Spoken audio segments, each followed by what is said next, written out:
Hi, it's Adam from Jestic Foodservice Solutions here, and today I'm going to take you through the process of taking apart, cleaning and putting back together your Elmeco Slush machine. Now the process for this is very similar, whether you've got a Elmeco First Class with 2 tanks, 1 tank or 3 tanks. It's also very similar if you've got an Elmeco Big Biz machine as well. A lot of the parts can be washed in the sink, so I'm going to take it apart, line everything up on here, and then wheel my trolley through to the sink, wash it up, come back, put it back together, and then the last thing we'll do is we'll test it for any leaks to make sure that the seal is in place properly before we fill it with our actual slush mix, okay?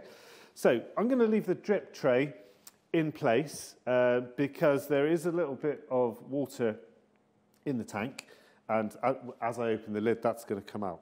Very first thing I'd recommend that you do, strongly recommend, is turn the machine off and unplug it. The first step is to undo the auger ring nuts, which is this here, and it's just a quarter turn, and that pulls out just straight out the front like that. Second thing we have are these removal tank hooks. So those just unclip, and then you go like that to unhook them. Very, very simple.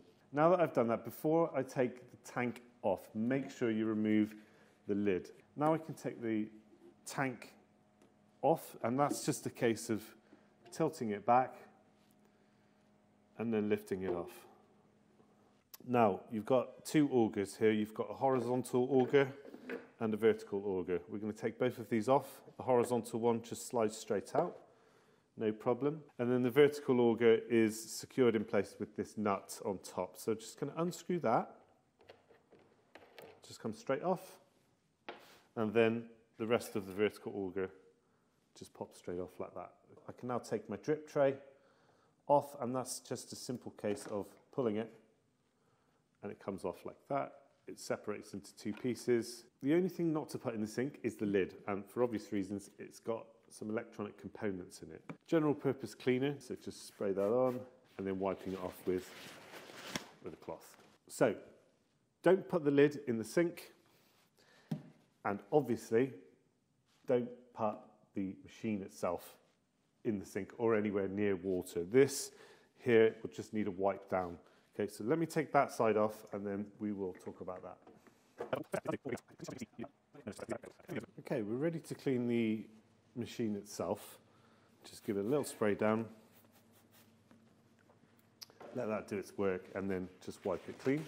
You'll see a residue going round where the tank sat. That's normal. That's because there's a food safe grease on the tank itself. So you can take that off because we're going to reapply some more when we put it all back together, okay? On the augers, you'll see this end cog section here, right? These actually do remove, so just pop those off. On the tank housing, you've got the nozzle. They're really easy to take off, just pop them straight off.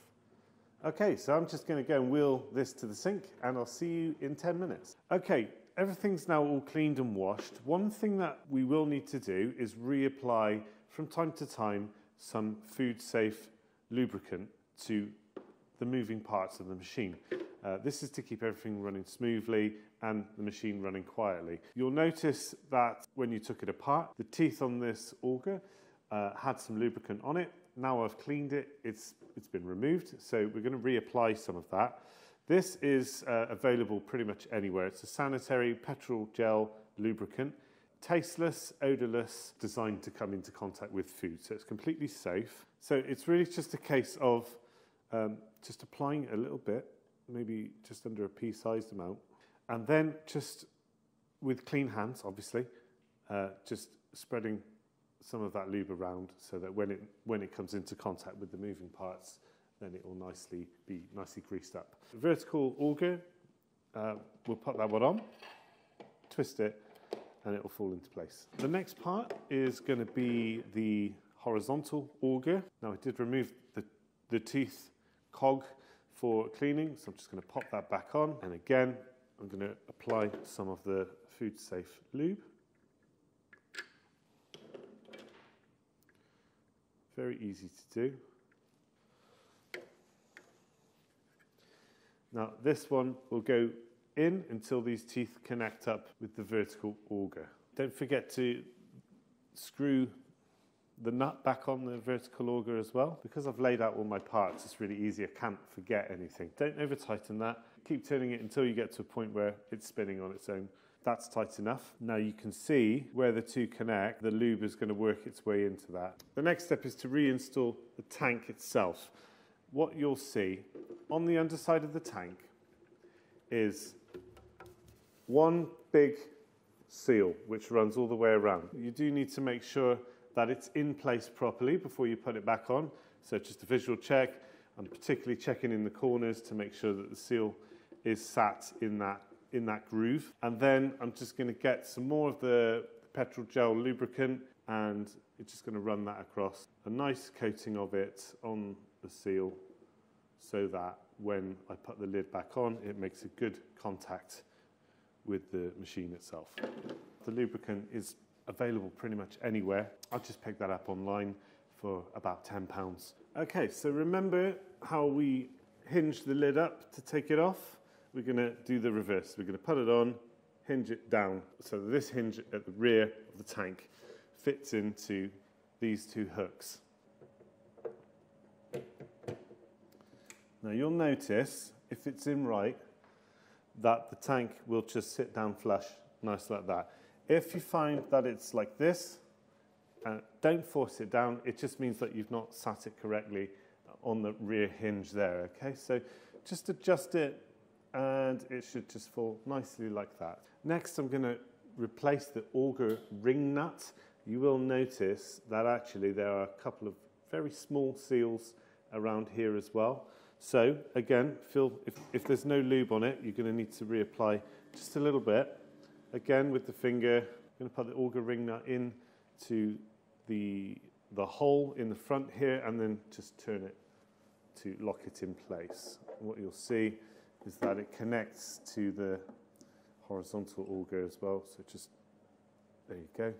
And then you can test, if you turn that like that, you should see it's spinning nice and smooth. Both our tanks are back in place. Now we just need to put these hooks, so hook them over, pull them down, make sure that there is a nice seal, and then the drip trays go back on. The last thing we need to do before we put any mix in, we want to fill up both tanks with some water to just above the level of the seal. And the reason why we're going to do that is we're just going to check that it's watertight. The reason why we're doing it with water is because I don't want you to waste any of your mix. If it does leak, it'll be because the tank isn't set properly. So we'll put it to the test now. I'll show you that. And then we're done with cleaning. Okay, so I've got my bucket of water. I've got 5 litres in there. Just going to pour that in. Again, make sure you pour it in to above the level of the seal, and you'll know straight away if it's going to leak or if you've not set the tank back on there properly. Very easy, quick test. I'd say is a very essential step in the process. And please remember to do it before you put your mix in. So I've done tank 1, I'm going to test tank 2. Again, no problems there. Now, what should you do if there is a leak? Don't panic, it's very easy to fix. Just get the bucket that you've emptied, put it under the tap and just dispense it all out, okay? Don't open these hooks or anything like that. Just dispense the water back out into the bucket. The drip tray should take care of most of it as well to avoid getting water all over the floor. So we've done the test. Now you can fill it with your mix and turn the machine on, ready for slushing. And don't forget to put the lid on afterwards. Thanks and see you next time.